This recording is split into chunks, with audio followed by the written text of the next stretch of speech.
Hello, my friends. How you doing today?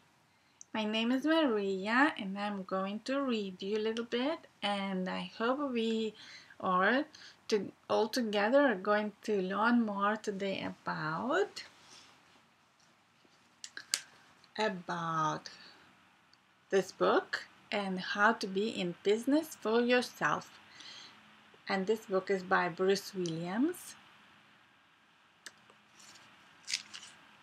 It says over here, People magazine recently called Bruce Williams America's most popular radio talk show host, heard by more than 3 million loyal listeners in all 50 states every weekday night on 343 stations affiliated with NBC's TalkNet and with Three's weekly United Features syndicated column Smart Money, appearing in more than 600 newspapers across the nation. Bruce Williams is the man America goes to for advice, financial and otherwise. That's why we are also reading this book and trying to learn something good. Here's his picture. And today we are reading chapter 5, Startup Money, how and where to get the money for your startup business or just the business that you're getting if it's already existing business. Okay. So we are on a part that calls a penny saved. Okay. Look at this. Here we are. Let's start.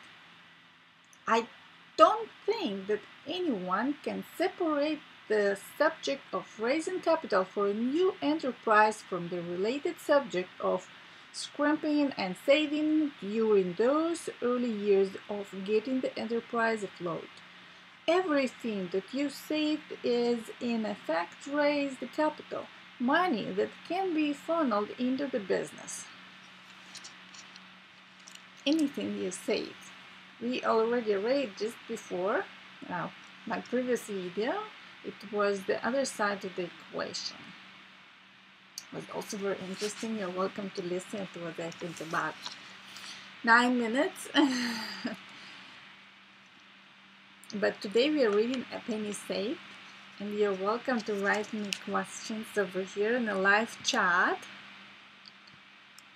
Like this. Hi, I will be glad to know more about you. How are you? And your suggestions, because I really need your help on subscribing idea too. So please subscribe to my channel, and we will learn more nice, useful things. How to be in business for yourself, or many other things that are in this book. And it is all about not only your own startup idea, but also getting already existing business. Okay, let's continue reading. We used the minibus as our family car.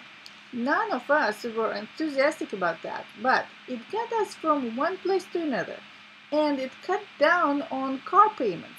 You may protest. I can't pull up to a friend's house in a pickup truck. Well, I can tell you that it helped us to survive. I can also tell you that my successor, the fellow who bought the nursery school from me, did the same thing. For several years, he and his family used the minibus as their family car. Now he drives around in a good-looking automobile. When he was saddled with the huge payments that starting a new venture entails, he made the same sacrifices that we had made before him. Raise capital for yourself. If you are working one job, get a second job. Perhaps your spouse can get a job as well. All that money goes into the kitty. You'll be surprised how much money you can squirrel away in a couple of years if you are single-minded. Okay, let's say you've left a successful career as an executive to become a consultant, and the early going is rough. Nobody has to know that at 10 p.m., when no one is about, you and your spouse come into the office, vacuum the carpets, scrub the floors, and clean the toilets.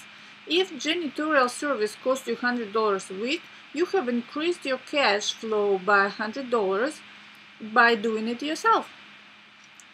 I know that's not the kind of advice that people want to hear. Definitely not my kind of advice. I've got a master's degree in business. Someone will puff. And you think I'm going to scrub toilets? Oh, my wife's too tired to do that. I'll bet, however, that if you were really able to get at the truth, you'd discover that most successful entrepreneurs clean toilets at one time or another. You will notice that I didn't suggest that you save money by functioning as your own lawyer. Cleaning up the office is not going to cost you anything but time and doesn't require a skill that you lack, with all difference to professional janitors. I also would not say that you should drop your accountant and do it yourself. You might do your own posting, or perhaps your wife stays home to do the posting while you clean the office. Keep your accountant. Keep your accountant. The drudge work, however, you can do. Don't advertise that you do it. Not that it's anything to be ashamed of, but it is not necessary for anyone to know. It is an ephemeral situation, means to an end. If you are going to be doing your own floors for the next 40 years, you are in the wrong business. You are doing something wrong. For 5 years, however, it might be necessary. So, this is the end for this part. A penny saved. So if you wish to save a penny and put it aside and collect some money on it, you're welcome to create something what you like to do. It doesn't have to be cleaning toilets or being your own janitors. You can find something else. Maybe you're really good at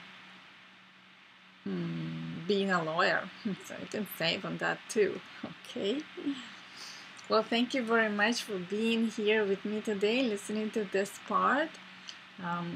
You're welcome, and I will be very glad to know more about you if you write me some comments or write me email at askmarusia@gmail.com. And any devices, suggestions, and